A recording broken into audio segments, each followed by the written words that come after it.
satu kajian tau tentang etika dan peradaban. Awak dah tahu tak maksud etika dari segi istilah ni? Etika ni bermaksud satu kajian yang bersifat falsafah terhadap moral atau akhlak-akhlak mulia yang menjadi pegangan seseorang individu atau sesuatu kumpulan masyarakat. Dari segi bahasa Yunani, etika ni dikenali sebagai ethos, iaitu sifat ciri sesuatu bangsa dan adat resam. Manakala perkataan lain untuk etika ialah etiket, iaitu adat dan peraturan bukan sempadan, terutamanya dalam kehidupan sosial atau dalam masyarakat. Oh ya, saya pun ada baca satu artikel pasal peradaban. Dari perkataan adabah tu sejak. Adabah tu maksudnya tingkah laku dan tata susila yang baik yang diamalkan oleh anggota masyarakat. Peradaban tu diistilahkan sebagai ketamadunan. Dan perkataan lain bagi peradaban ni ialah civitas ataupun civis dan hadara. Seterusnya saya akan menerangkan tentang faktor keperluan untuk memahami definisi etika dan peradaban. Yang pertama, mencari kehidupan yang lebih baik. Yang kedua, mencari nilai mutlak tentang kebaikan. Yang ketiga, menyediakan metode yang sesuai untuk membuat sesuatu keputusan. Yang keempat, menyediakan prinsip tingkah laku. Sekian, terima kasih. Kepentingan etika dan peradaban terhadap individu. Etika dan peradaban dapat membantu individu untuk menjaga martabat dan harga diri mereka. Selain itu, etika dan peradaban dapat meningkatkan lagi kualiti hidup seseorang. Individu yang beretika dan beradab dapat menjalani kehidupan dengan lebih baik dan sejahtera kerana mereka mampu membuat keputusan dengan bijak, menyelesaikan masalah dengan baik serta dapat menjalinkan hubungan yang harmoni dengan orang lain.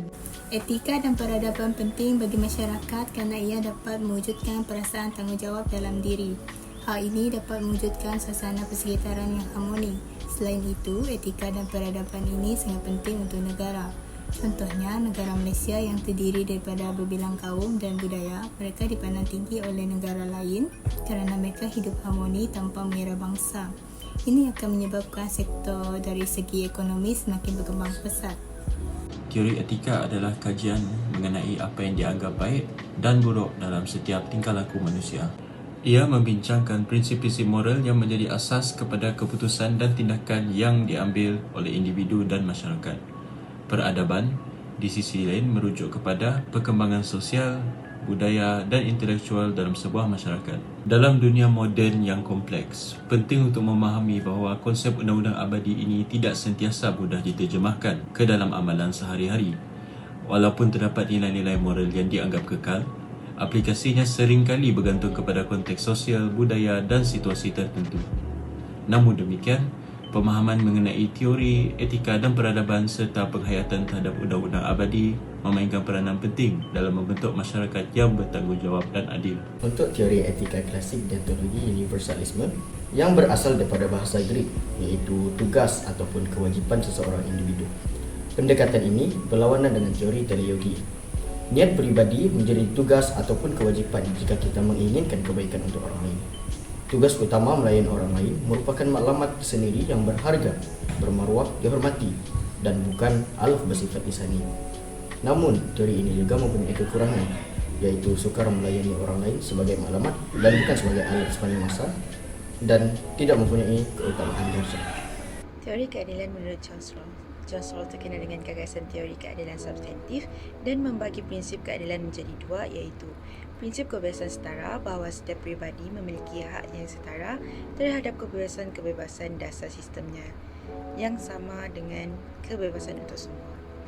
Prinsip kedua, prinsip perbezaan menyangkut sosial ekonomi, iaitu prinsip ketidaksetaraan sosial dan ekonomi yang disusun agar menjadi keuntungan terbesar bagi pihak yang tidak beruntung.